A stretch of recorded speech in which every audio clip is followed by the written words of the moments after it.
Well, day 68 here, nice and rainy outside, trying to get the cars packed for the trip and everything. We have to leave out tomorrow. I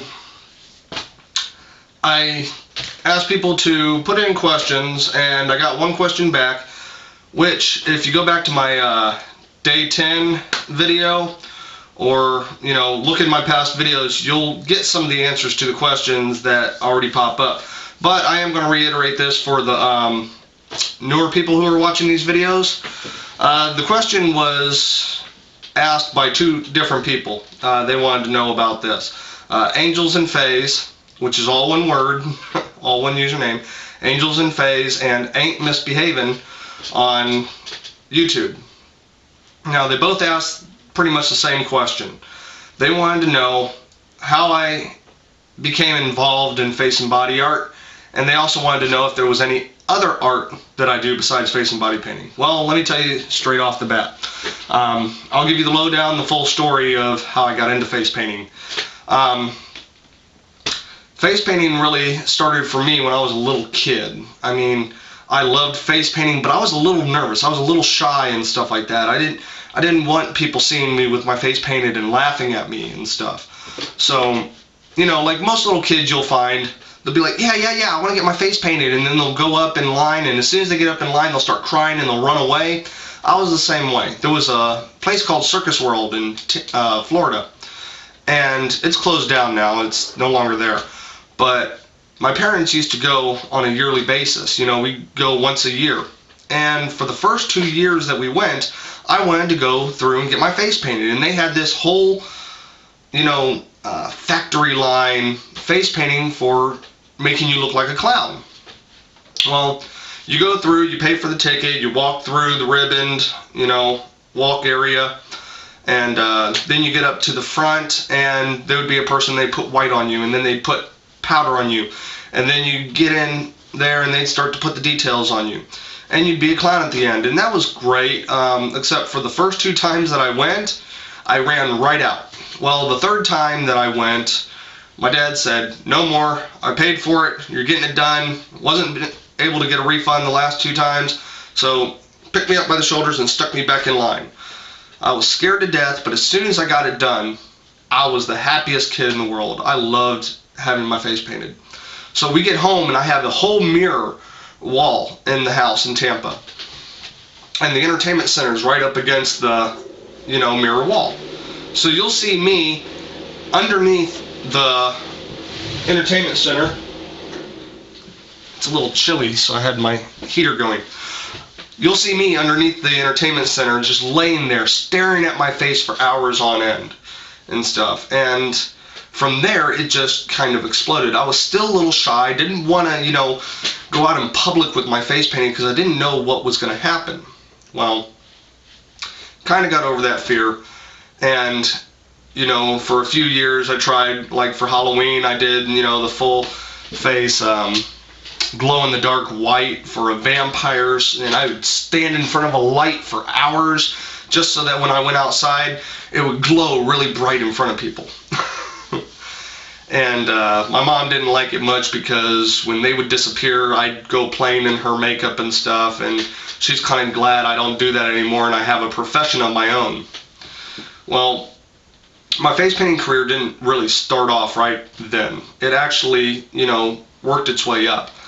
When I joined the military back in 1995, one of the places I went to was Germany. And in Germany, we were actually boarding with the medics in the same building. So, they had the medics and they had us. And there was one time where we went to the field and they needed somebody to volunteer for the moulage tent. Now, moulage is makeup to make a person look differently, injured and stuff like that. So I actually went and volunteered for it.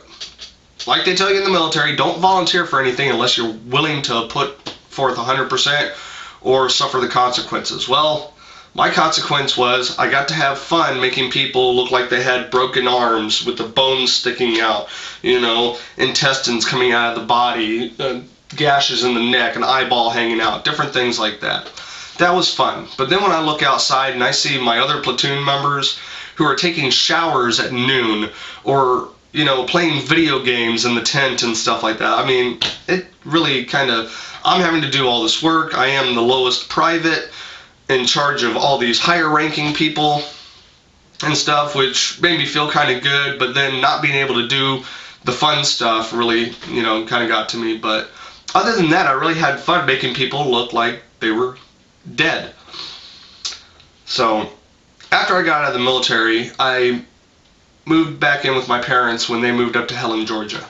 And I met a lady named Lyn Bagas, which I have mentioned in past videos, and I'll put another link so you can go to her website and see what she does.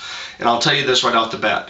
If you order from her in the next week, she'll give you 50% off your entire order for a portrait. Now, if you look, the prices are a little bit high, but for the quality of work you're going to get, and she does insure it, so if anything happens in the mail, she can replace it very easy at no cost to you, and she takes care of the shipping on that. Now, go to her website and get the 50% off. So, back to what I was saying about the face painting. I was in Helen, Georgia, and I was working at a place called Cafe International, where they were known for their Reubens, their Reuben sandwiches, and it's a little German town, and I was flipping Reubens, and I just decided I didn't want to go home right away after work. So I went walking through town, and I found Lyn Bagas in her little shop back in an alleyway called Creative Connections. She was doing her portraits, face painting. She had a business partner who was doing these the meanings of names on the computer and everything. I befriended her. I went in and got my face painted by her a couple times, and I just started hanging out with her and different things, and we became friends. I started watching her shop for her when her business partner wasn't there, and she was at work at Brunel College as a pastry chef. So she came back one day and she saw me. I had painted my face as, this really cool tiger, and this was when I first started really doing it. So it wasn't that great. You can actually probably see some of the pictures in my Facebook page or, wherever. She asked me, she goes, "What are you doing flipping Reubens? Why aren't you making money off of this? You're really good at it. You should try it." So for the first little while, I actually started setting up on the outside of her shop, and I would do my face painting with a little table, a little chair, and a book of pictures that I had copied off the internet. Now I told people, this is not my work, okay? The face paintings in the book are not my work, but I can do them. So I started doing it, and I was starting to make really good money. I was able to charge in the alleyway because it was right by her shop. I decided, let me see what I can do if I go out to the street. Well, on the street, you're not allowed to charge. You're allowed to take donations and tips. So I had this really large, clear 16-quart bucket, okay? My table with the paints, folding chair, and a little stool. And I had it all set up in one little spot, and I would start doing face paintings, and I averaged $150 to $250 in one day. So I was given an ultimatum by my boss at Cafe International before I even quit. I don't know what his deal was. I don't know why he even said it. It just sounded really strange to me. He goes, "I'm going to let all the kids go to homecoming whether they have tickets or not, all the teenagers. So you have the choice. You could either do dishes or we could part on good terms." And that really seemed really strange to me. If he had a problem with me, why didn't he discuss it in the beginning, instead of coming up with this? So I said, fine, give me to the end of the day. Went over to the shop, talked to Lyn, talked to her about it, talked to my parents, tried to figure out what to do and stuff like that, because I didn't want to lose a job for something that I didn't know whether I would make good money on. Well, I called him up at the end of the day and I said I quit. Okay? The very next day I went out. Now, I was getting paid minimum wage for 8-hour job at this Cafe International, which would yield me $60 before tips at the end of the day. Well, the very next day after I quit, I went out onto the streets. I made $120 in 4 hours. hello, that's twice as much, no tax taken off, and I worked half the time. So I was like, yeah, I found my thing. So I started doing that on the streets, and I would do it. We even had a clown that came out, and two clowns come out, and we were trying to get on them because they were actually charging $1 per face, and we're like, you can't charge, you can only do it for tips. And they'd be out there like 10 o'clock in the morning to 3 o'clock in the afternoon.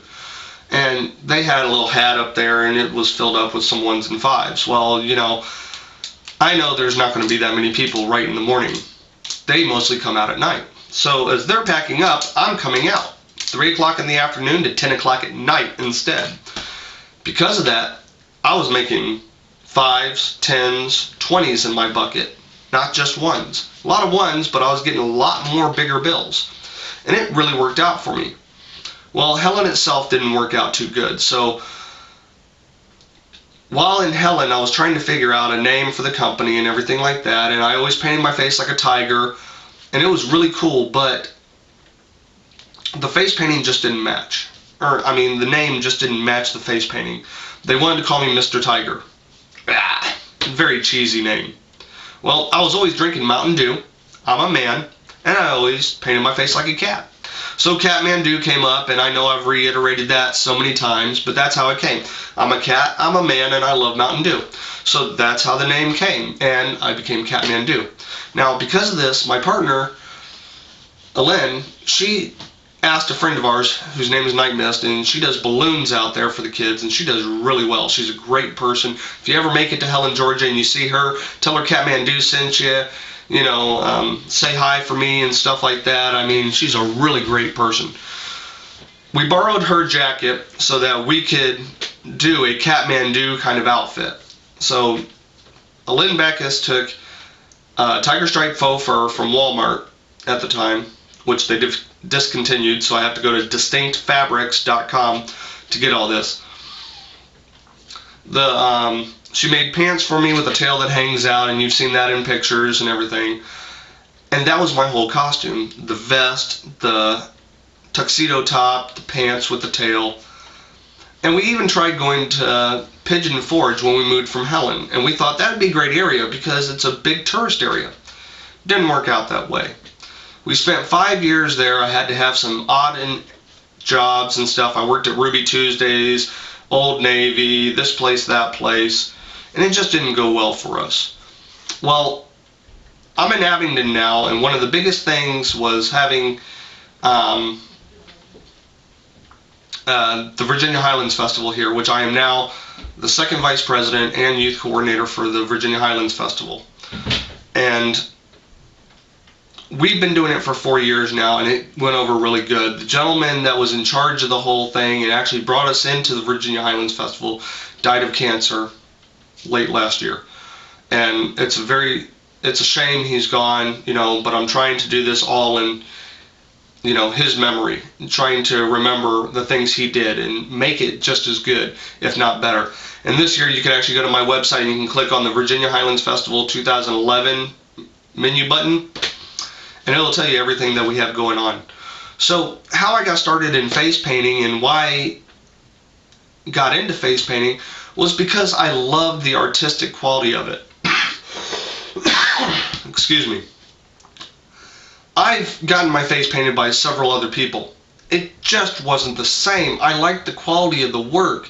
It was the details. It was how vibrant the colors were. It was how it changed the shape of my face to make it look like something different. It was just awesome. And I've been painted by different face painters at different events, and it's just, they're just the really basic ones, really quick, really easy and stuff like that. But I decided when I got into this, I wanted to do the detail, the quality of the work, and it worked out really good. So here I am, Katmandew, going around to different festivals and events, making people smile, making really good money, setting my own hours, not stressing out as much. I have not been sick at all in the past year. I may have had a cough, I may have had the sniffles, but nothing like that would take me out, and leave me in a bed for days. I have never been that. I've had it in the past. I have not had it in the past year. because I've actually set my own hours, my own pace, my own schedule, stress levels lower. So on that, I mean, that's how I really got into face painting. Now, the thing is, do I do any other art other than face painting? Well, yes and no. I worked at the Boys and Girls Club in Sevierville, Tennessee as the art director there. And I did show kids how on canvas they can create things using their imagination, and it doesn't have to be grass with the sun and a house and this and that. It can be anything they want it to be. They just have to use their imagination and go wild with it. One of the things I wanted to teach them was just because yellow and red make orange doesn't mean you have to use yellow and red together. Doesn't mean you have to use red and green together. You can mix all kinds of colors together and create these awesome paintings.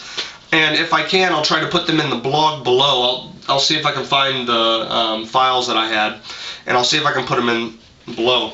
I also did some different things using plaster, you know, making masks. It does fit my face completely, so each mask is me. They're a little dusty. I mean, they've just been sitting in the room. They've got some scratches on them, like you can see on the nose here. But it's my actual face that I used for each of these, and then just painted them up. For one Halloween, I did do,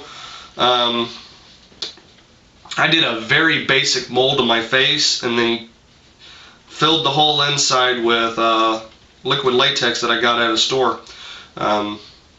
Not really cosmetic grade liquid latex, but I created this, and I cut it up, sewn it up, put some patches on the cheeks, and it can actually glue to my face and move with my mouth. So I can actually make myself look like a scarecrow now, and I painted the whole thing with acrylics, so if it looks like it's cracked, it gives it a better appearance. But I can actually glue the whole thing down. And it was kind of fun to do this. I mean, it was different. I had a fun time doing it. I really want to get into more of that, but as far as art goes, I really don't do anything like on canvas or, you know, painting like Brady Nair does with his, you know, dolls and stuff. I wish I had the time for that. I wish I could do that. I just am trying to build up my business right now as far as Katmandew goes. Once I have my business in order, then I can look at doing some other things and stuff. I'm just really busy making these videos for you guys. And I even had a person, you know, say it sounded kind of fake when I said, if it wasn't for you guys, I wouldn't be here. Sometimes the way I say things is not meant to be taken the way it sounds. It's sort of like Jim Morrison. He used to sing songs depending on his moods. It could be the same song but sung 10 different ways depending on his mood. Now, I don't do drugs or alcohol, so it's not anything like that. But, I mean, really, guys, if it wasn't for you watching these videos, I'd stop. I mean, if I wasn't getting the views, what's the point of making the videos? And, I mean, even 10 views is 10 people watching my videos. Alright? Not just me. So, I mean, if it wasn't for you guys, I wouldn't be doing this. And I thank you for watching the videos. I really do. Please come up with some more questions, suggestions, requests. Let me know what you want to know, and I will tell you. I have so much to say. I could fill up 6 hours of video just talking, but I want to break it up into different parts. I want you to kind of interact with me. Tell me what you want to know, and I'll see about getting you the right answer. I don't want to ever give out a wrong answer. And I love you guys for watching these videos and keeping up with me and being patient with me and, you know, listening to me ramble on. And that's great. I mean, I could always do some other stuff, like, you know, I can juggle if you want me to juggle. This is about it. Don't ask me for any tricks. Can't do any more tricks than this. I mean, ooh, look, one hand. Okay, so that's over with. just keep up with my videos. I mean, I love you guys for watching. I love you guys for keeping up with me, watching my blog, reading up what I have to do, commenting on my pictures, telling me how much you like them. If you want to learn what I do, you can request a workshop from me, even if it's just a private one. But other than that, I mean, thanks. I'm not being fake at all. I'm being very genuinely serious when I say thank you guys for watching these videos, alright? If it wasn't for you watching these videos, I wouldn't be making them at all. And, you know, just, that's about it. So, we're heading out on the road. So yesterday's video is back there. Tomorrow's video may be up here. If it's not, then it's because I had to skip a day because I didn't have internet. And you'll see it doubled up on the next day or the next day after that. So bear with me, I'm on the road, and I'll try to get videos up as quick as I can. I'll try to answer all the questions that you guys have. And just thank you for watching. You know, I love you guys. So keep up with me. Thanks.